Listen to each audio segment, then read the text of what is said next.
Sparta is often remembered for its warriors, but that is the wrong focus. Sparta did not build strong men.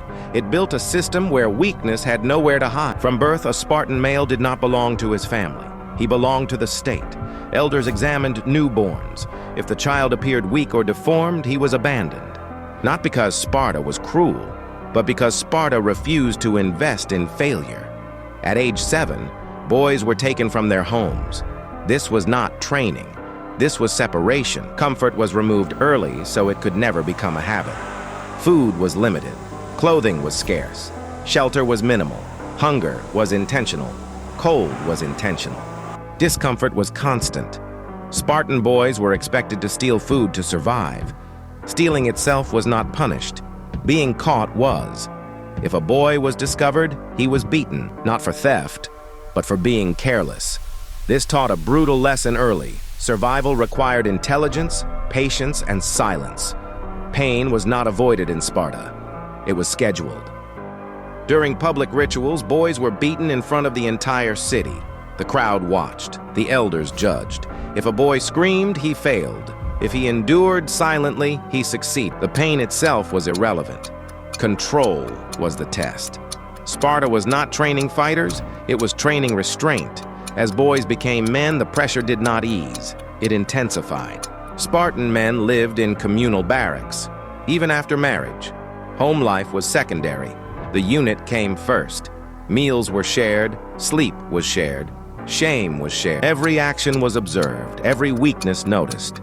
There was no privacy and no escape. Sparta understood something modern societies avoid. People behave differently when they are always being watched. Fear was not chaotic in Sparta.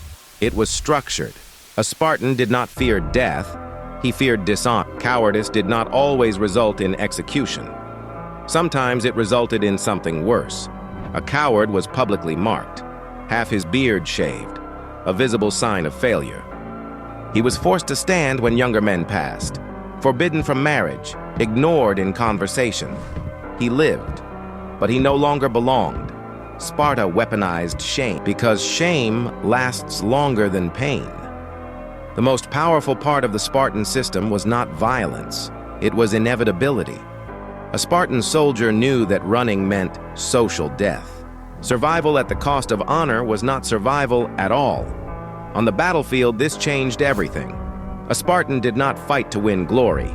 He fought to avoid disgrace. Each man's survival depended on the man beside him.